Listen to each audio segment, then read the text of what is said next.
Bienvenue dans mon quatrième épisode de ma série sur le vieillissement de la population, sur la vieillesse, à tous les points de vue.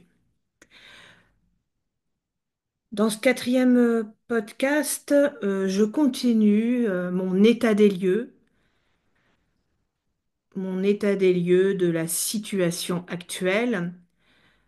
Un état des lieux, c'est observer la situation actuelle, faire un état des lieux. En anglais, vous diriez peut-être take stock of the situation.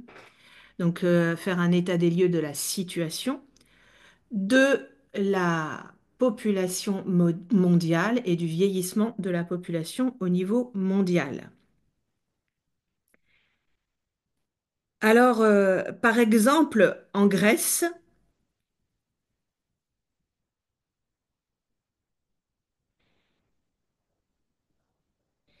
il y a eu plus d'immigrés femmes qui s'occupent des personnes plus âgées grecques, des aînés, hein. On peut dire aussi les aînés. Quand on dit les aînés, ça veut dire les personnes âgées. Donc, les femmes immigrées s'occupent majoritairement des aînés en Grèce, parce que la Grèce, c'est le sixième pays le plus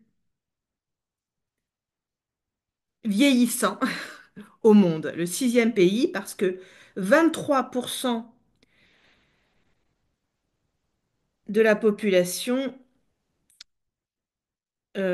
sont des plus de 65 ans. Mais le problème, c'est que les immigrants ne veulent plus rester en Grèce parce que les conditions de travail se sont dégradées depuis la crise économique. Donc, c'est plus difficile pour les personnes âgées d'être, on va dire, soignés, d'être entourés aujourd'hui, parce que bien sûr, ce sont des métiers principalement occupés par des femmes et dévalorisés socialement, en tout cas, qui ne sont pas valorisés au niveau du salaire. Il y a toujours des personnes pour dire c'est extraordinaire ce que vous faites, mais ce n'est absolument pas euh, valorisé en termes de salaire. Et à ce sujet, il y a une chanteuse française qui a pas mal de succès actuellement, qui s'appelle Zao de Sagassant. Elle a pas mal de succès, c'est très bien ce qu'elle fait. Elle fait de jolies chansons.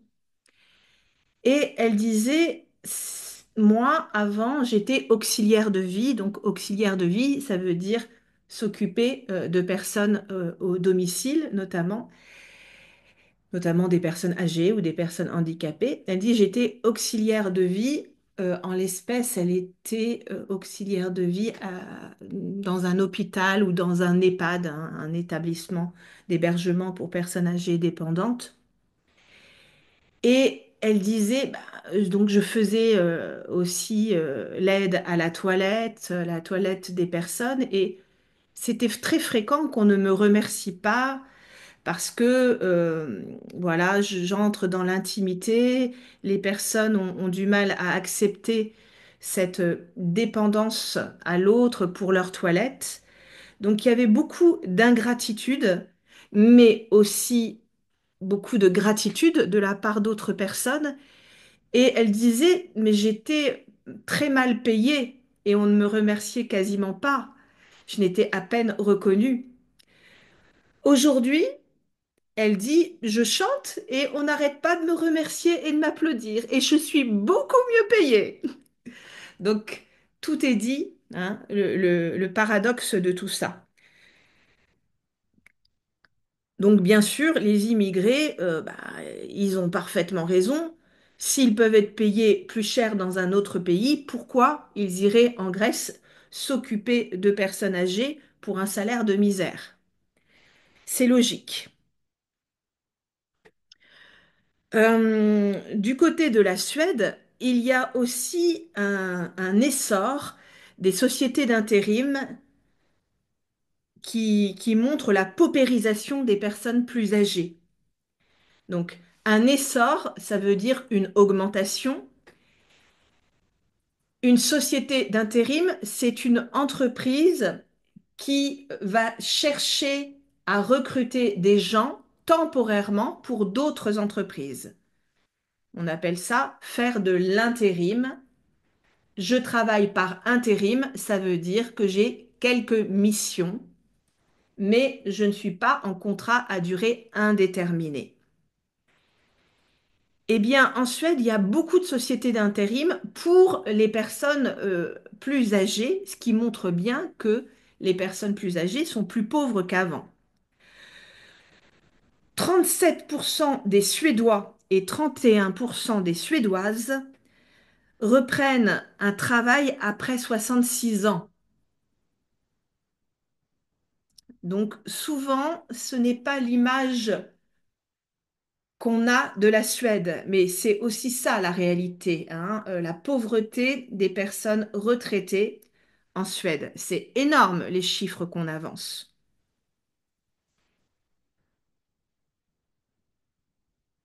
Parallèlement, au Cameroun, en Afrique, eh bien, les jeunes sont gouvernés par des vieux, si on devait résumer ça en termes simplistes et clairs. Parce que vous avez toujours des vieux présidents et une population extrêmement jeune. Donc 70% des Camerounais ont moins de 30 ans. Mais au pouvoir, en tout cas en politique, ce sont toujours les plus âgés, les plus vieux qui ont le pouvoir. En Inde, on sait que d'ici 2050, la proportion des personnes âgées de plus de 60 ans va doubler et représenter 20,8% de la population. En Chine aussi, il y a vraiment un essor, un boom, une augmentation des maisons de retraite à la campagne, des maisons de retraite rurales. Les jeunes Chinois ont un meilleur emploi en ville, hein, dans les villes comme Pékin, Shanghai, Canton par exemple, mais ils vont payer très cher l'éducation de leurs enfants dans le privé et vont aider peut-être leurs parents res- leurs parents qui est ou qui sont restés à la campagne ou alors vont héberger leurs parents. Donc, ils se retrouvent dans une situation où ils doivent payer très cher pour leur enfant et aussi aider leurs parents qui, eux, n'ont pas une grosse retraite. De l'autre côté, au Japon, toujours en Asie, euh, on peut être chauffeur de taxi jusqu'à 80 ans, même si on peut prendre sa retraite dès 60 ans. Voilà, vous pouvez être chauffeur jusqu'à 80 ans, ce qui montre vraiment que la population japonaise est vieillissante.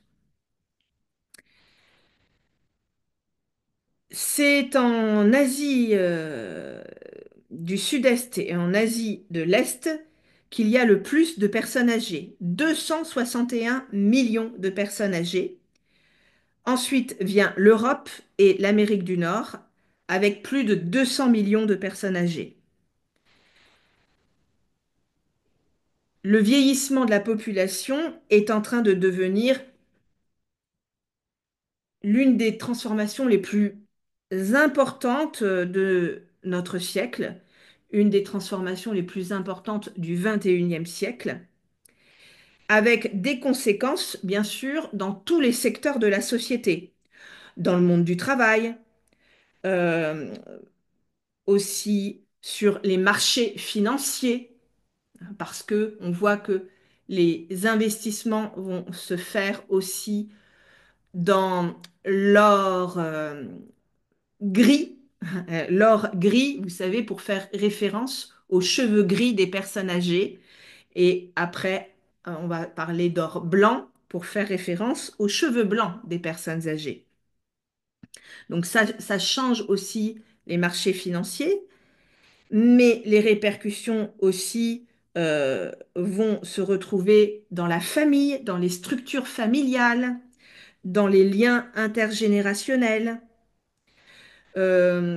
On va le voir bien sûr dans l'économie, dans la demande des biens et des services qui évoluent, notamment concernant le logement, les transports, les assurances, la protection sociale. Bref, en résumé, la population des gens de plus de 65 ans augmente plus vite aujourd'hui que celle des autres tranches d'âge. Donc c'est un vrai problème de société. Alors, est-ce uniquement un problème? Heureusement, bien sûr que non. Voilà. Alors, je vous avais dit que je vous parlerai aussi d'autres solutions pour lutter contre euh, l'augmentation du nombre de retraites à payer due à l'espérance de vie. Mais je vous en parlerai plus quand je vous parlerai du vieillissement de la population en France. Parce que bien sûr, j'ai une meilleure connaissance de ce territoire que des autres territoires, même si je ne suis pas une experte pour autant, bien sûr.